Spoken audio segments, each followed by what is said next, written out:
Welcome to the Nursing Post podcast, All Nursing All the Time with Ashley Moore and Rosa Horsley. In this episode, we discuss an interesting article we read in Medscape about RN LPN compensation. Our goal is always to inform and start conversation. As LPNs, Rose and I are well aware of the differences between an LPN and an RN, specifically in the state of Virginia where we practice. Here we have three main differences between RNs and LPNs. RNs can pronounce death, can administer blood transfusions, and RNs require additional education. They require at least an ASN or a BSN to practice, whereas LPNs, we practice with either a certificate, a diploma, or an associate's. This does not mean that LPNs don't know when there's no longer signs of life, that we cannot assist with transfusions, or that we're uneducated. Our main differences here are really our pay and the limitations set to us by our employers. Exactly. A couple of statistics, particularly from this Medscape article called Medscape RN LPN Compensation Report 2021. 30% of surveyed nurses were not employed in 2020. 1 in 5 retired earlier than planned. The average pay for RNs were between $40 and $42 per hour. That was only a $2 pay increase from previous years. The average pay for LPNs were $25 to $26 per hour, which was only a $1 pay increase from previous years. Salaries increased for RNs, but not for LPNs. Male RNs were paid 6% more than female nurses. They more often worked in inpatient acute care in urban settings, and they were more often to work high differential shifts. Male LPNs were paid 14% more than their female nurses. And that to me was like one of the most astonishing statistics that I read, because male RNs are only paid 6% more than females, but male LPNs are paid 14%. Talk about a huge gender gap. Well, not only that, it did say that the male RNs were paid 6% more than female, but they're more likely to work in acute setting and to work those shift differentials. And that will make up part of that 6%. I mean, if the males are working the nights, that's where females are working the days. Well, then there is going to be a little bit of that, or the weekends. That shift differential does come into place for that monetary number. So their pay gap probably isn't quite 6%. It's probably a little bit less. There's still more because they don't get paid 6% more to work nights or weekends. Yeah. And females it's taken into account. Right. Females would have that ability to work nights and weekends to increase their pay. They just don't do it as often as their male counterparts. And so that I'm like, okay, there's still a little bit of a gap there, but not crazy big. Not 14% different. The 14%. And there's no caveat like, hey, they're working nights, hey, they're doing this, hey, no. It was just, yeah, they're paid more. In general. Because they have a penis. Like, don't get me started. I guess that's considered the unicorn. I don't know. Well, so they think. So they think. So this year, the survey was conducted, and it included almost 7,500 nurses. So the RNs were 5,038 and the LPNs were 2,431. So that gave us a total of 7,469 participants, which isn't bad for this. I would say that from what I have read on social media about compensation and what nurses are paid, I think this is probably to the higher side. I was participating in a post on Twitter where an RN in Florida was getting paid like $27 an hour in the hospital setting. And I was like, pardon me? Yeah, it makes you turn your head. And she did have a couple of years of experience. It wasn't a lot, but it was. I mean, she wasn't brand new. Let's just put it that way. Mm-hmm. And I was just like, no. I mean, I wouldn't work at the hospital that I'm at now for that myself. Well, and it goes back, to me, our cost of living here where we currently live is not bad. No, it's not. I've also lived in Florida, and I can tell you $27 an hour, whether you're single, a single parent, even a 2-income household, is not a lot in Florida. It's not enough. So, RNs are typically employed in the study at the hospital in acute care settings. LPNs were more ambulatory care, SNF, long-term, and then schools and colleges. And schools and colleges here in Virginia do not pay nurses anything. Like, it's terrible. It's pennies. Yeah. It is terrible. And then a lot of nurses supplement their income by overtime, precepting, taking charge, or taking on call. So here in our state, I think as an LPN, where you're going to make the most money is in SNF or a skilled nursing facility. Mm-hmm. And most of the times you're in that position as a charge nurse. So that's where you're making the most of your money, at least here in our part of the woods, technically and literally speaking. Yes. We do kind of live in the middle of nowhere, Virginia, but in this town, that's pretty much where you make your money. We know that the hospital around this area is pretty much a monopoly, so they can pretty much pay people whatever they want, and I can tell you it's not on the high side. And I would even say that's true for RNs as well, not just LPNs. I remember when I was in nursing school, they told me that, and this isn't that long ago, because I think you have been a nurse the same amount of years that I have. I know in my nursing school, they pretty much told me, that you wouldn't be able to practice anywhere else other than, long-term care or SNF. But that's not necessarily the case. They navigated us to that area. But when I was going through nursing school, that's when our local hospital was trying to get magnet recognized. So they actually at that point in time had gotten rid of all the LPNs in the hospital. I remember. Yep. And they didn't realize we were the ones that helped them get to that magnet status. Yes. And then they turned around and kind of shifted all of us to the long-term cares and the SNF. Yes. So when I was doing clinicals, I would say that we, and by we, I mean myself and other fellow LPN students, were not well received. Nobody wanted to work with us because we were LPNs. And I feel like when the hospital did that, they literally told people that were there, a lot of the RNs, oh, well, you're better than the LPNs. So they kind of gave this heightened sense of priority. That has since changed. Yes, it has. Ever since I was in nursing school again, they always talked about this nursing shortage, because we live in such a small area and pretty much people in this particular part of, the state basically stay in a position until retirement. Mm-hmm. It did not necessarily affect the shortage in the way that it may have affected in a larger city, right, or a larger state, period.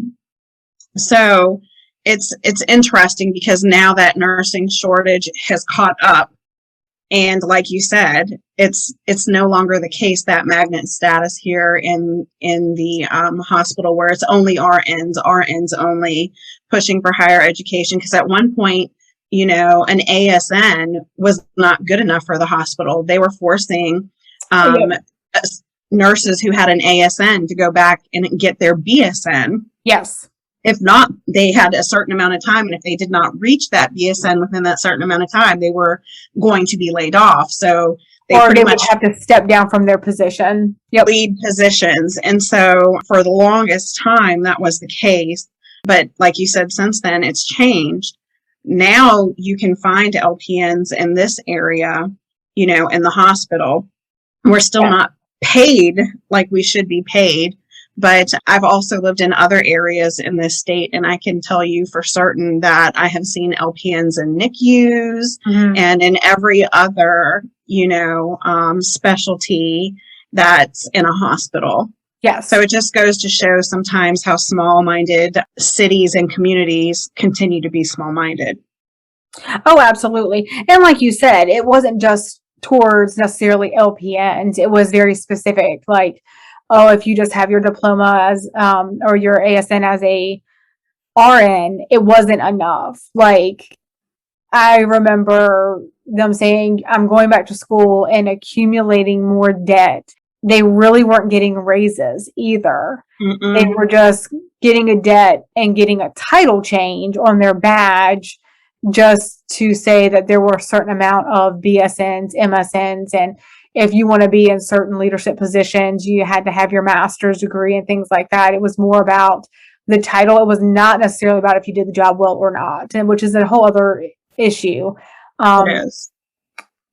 I know that I have worked in several, I guess, positions you would say, where I have done jobs that at other institutions, actually nurse practitioners did those jobs.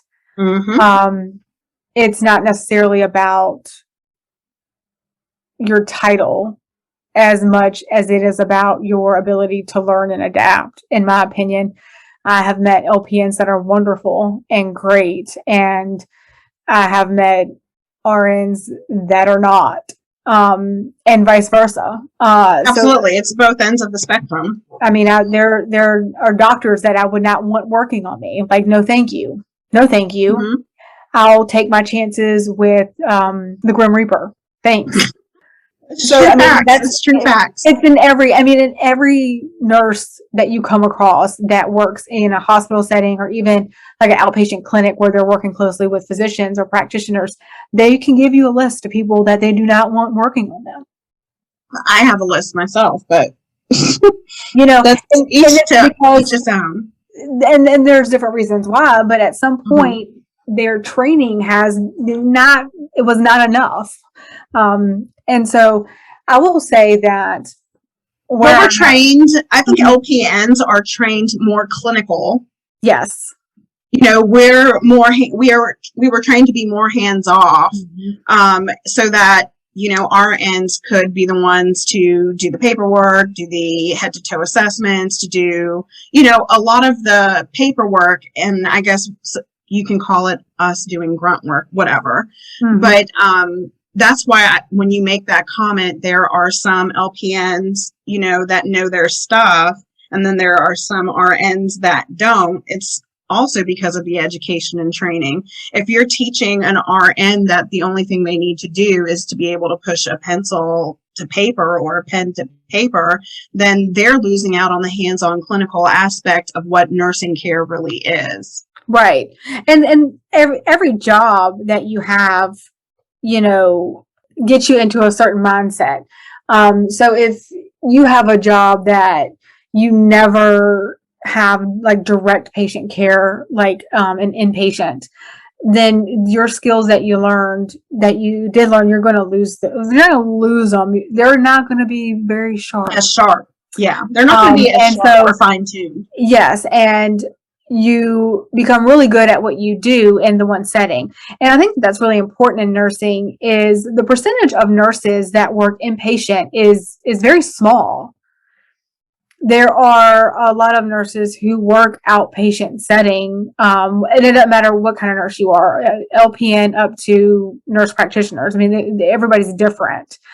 And I think that it's important that we understand that just because nurses have a certain skill set, depending upon what they've been doing for the last 10 years, doesn't make them less of a nurse or more of a nurse.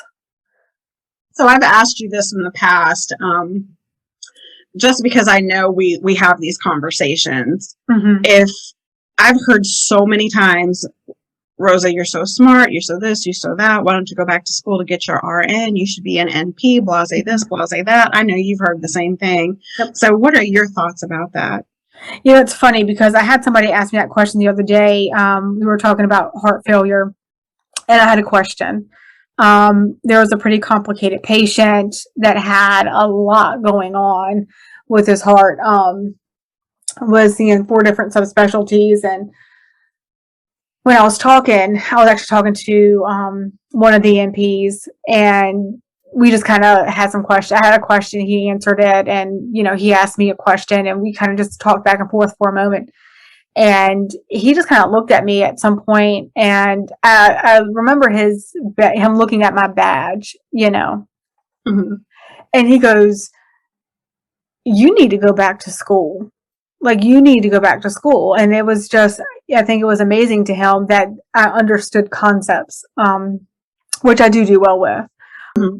It does take me a second to think certain things through. I have to think about how things navigate within the body. It takes me a moment. I literally draw myself a picture in my head. It's just how I learn. It's how I am. Even with the stuff that I've been doing for years, there's a drawing in my head. It's how I am. And it was amazing that he just was floored by this. And I was like, if I had to go back to school, I don't even know that I would choose healthcare again. I don't know that I would. I do like what I do. I love medicine. I love pathophysiology. I like understanding why the body does what it does, what's wrong with it, what makes it tick, how things fix itself. Like that, I love. Probably would do really well in research, but there's just not a lot of opportunity where we live for research. But I do find it quite interesting, and can read on it as I do. All day. Yeah, all that's the been time. hard enough. Yeah, I mean, sending an article, reading it, looking, what is this? How does that work? Like, it is very intriguing to me. I spent hours on that Elon Musk Neuralink thing that is not going to be any substantial anything for probably 10 years. But here I am, like, reading all about, probing the brain, because I just find that interesting. You're like, oh, you stick something here and see what happens. It is kind of cool. But it's amazing. He really was. He was just like floored. And he's like, you really just need to go back to school. He's like, you understand concepts that I have a hard time having some of, like, the actual doctors that he works with understanding. Like, he's trying to explain something, because it's very subspecialized. Everything is becoming more and more specialized. And not too long after that, I had another doctor say, you really should go back to school. You should further your education. And I'm like, at what point did we decide that being an LPN is not enough? It's a little intriguing. A lot of people are like, oh, you need to go back to school. I'm like, what would I gain? Like, really? I mean, if I was a practitioner, that I would have a completely different role. That would be different. But if I went back and I got my RN, my BSN, my MSN, what would I do differently in my life? I mean, in order for me to make substantially more money as an RN, I'd be starting all over. And I'd have to go back to working in a hospital setting where, quite honestly, nurses are treated like crap. The patient ratios are terrible. The compensation's poor. And I'm working my weekends and my holidays. I mean, that doesn't sound like the best route to further my education, to improve myself. No, I get that. And the only reason why I asked is because I know I get that all the time. So I know you have to get it all the time. Yeah. Or, I've been a director of nursing in the past, and I'm, in this role currently a director of nursing. And you'd be surprised how I get, oh, you're only an LPN. You know so much. I assumed you're an RN. And I can do everything here in this setting, that an RN can do. Right. Other than, announce death, which if you're on hospice, that's their job to do anyway. So, and in your setting, that most of them that are at that point in their life are on hospice. Or if they're about to die, they're getting shipped to the hospital. Exactly. So that's not something to me that I, I'm lacking Would benefit or from. and Right. yeah, or benefit from. Mhm. And then I remember having this conversation with my nurse practitioner. She's like, "You always come in here. This is, you have your your diagnosis, you have your treatment." And she's like, "I just don't understand why you're not a nurse practitioner by now." And I looked at her one time and I said, "Well, did you make more money? Do you make more money now, or did you make more money as a floor nurse?" And she straight up to my face said, "As a floor nurse, I made more money." She's currently look at the an hours. NP, Yeah. working 2 jobs to compensate, the overtime that she was making as an RN. And to me, I'm always going to take it upon myself to further my own education or to certify myself in whatever specialties that interest me, or to do the research that I want to do that for things that I want to learn about or things that I love. So for me, it's not about having an RN, a BSN, an MSN, or an NP like behind my name. I have no desires in my life at this point to go back to school and rack up bills and student loans in a society in which everybody's already financially struggling. So, to me, it's not worth it. I do enjoy my residents and my patients, and I do enjoy the education aspect, of nursing, but not to the point to where, it's going to put me at a detriment instead of an advancement. Well, and I mean, this is where I guess I can get a little frustrated, because at what point is it enough? If you are a CNA, are you going to nursing school? There's nothing wrong with it. I actually liked working as a CNA more than what I do now. The direct patient care is something that is so rewarding and so satisfying that there's really a drive to it. But my body nor my paycheck can handle that. Yeah, I hear you. I mean, you're preaching. Yeah, they are not compensated nowhere nearly enough. Near enough. It is very hard work. The patient ratios are ridiculous. And Mm-hmm. so that's a whole other podcast. But that was something that I loved doing. But I did decide to further my education because it was a completely different type of work. It was significantly more money, and it was a lot easier on the body. It's not easy, but it's easier than being a CNA. And it is. But even being a nurse is still backbreaking. Yes. When your doctor sits there and tells you, "Hey, you need to start thinking of a different line of work because you've given so much to this field, but your body can't take it anymore." Yep. I mean, it's real thought. Yes, CNA work, they have the hardest job in this world, hands down. They're never paid enough, never will be paid enough. There's not anything that I can say in this world other than to let them know that I appreciate each and every single one of them for getting up every day and doing what they do and doing it well. Right. But we as nurses also, I'm not expecting my CNA to do something that I wouldn't do myself. So just like No. I expect them to shower, toilet, change, and I do it too. Yes. So, Yeah, you know what I mean? They work mandatories. I've come in and work mandatories on third shift because we're short. But that's me. That's my Right. leadership style. Like, I'm going to get in the trenches with the next one because I can't expect anybody else to do something that I'm not willing to do either. But that's exactly right. But at what point do we quit asking people if they're furthering their education? Like, are you going back to nursing school? Oh, you're an LPN. Are you going to go for your RN? Why not? You're an RN. Oh, do you have your BSN? Oh no. Are you going to get your BSN? Are you going to get your master's? Are you going to become a nurse practitioner? Are you going to get your doctorate? And when's enough? At what point do you say, I'm enough exactly where I am and I'm comfortable with where I am? Mm-hmm. And I think it's hard for some people to do that. And one of the nurses that I work with, she told a patient, she said, no, I'm just an LPN. The doctor will be in shortly. And that doctor came out and he's like, you are never just an LPN, and don't ever say that. He's like, earlier today, you told me that patient's color doesn't look right. Do you think they're anemic? They were having a lot of trouble. He's like, I'll be quite honest with you. I wouldn't have even thought of it had you not said something. And guess what?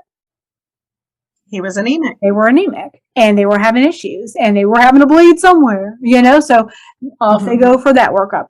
But nonetheless, he's like, you are never just an LPN. And we do, I think everybody does this. Oh no, I'm just a nurse. I'm just an RN. The doctors, you are, no matter where you're at in the healthcare field, you are a contributing member to that patient's health. And I think that we need to remember that, and we need to support one another within that role. Yeah, we definitely have to do better on us acknowledging that we are enough. Mm-hmm. LPNs are mostly limited by the facilities in which they work in, not necessarily their training or by state mandates. And while RNs do have more formal education than LPNs, no nurse should feel inadequate because of their title. And there are always people who will ask you why you didn't or why you haven't taken the next steps. But there are parts of nursing that cannot be taught in the classroom. There are some NPs that lack compassion, and there are some BSNs that lack empathy, just like LPNs. And there are plenty that have both. So titles do not make the person, and we do need to learn that we are enough. You can find our references on our website, thenursingpostpodcast.com, and subscribe to our podcast on your favorite platform. Be sure to leave your thoughts in your comments. And thanks again for listening to The Nursing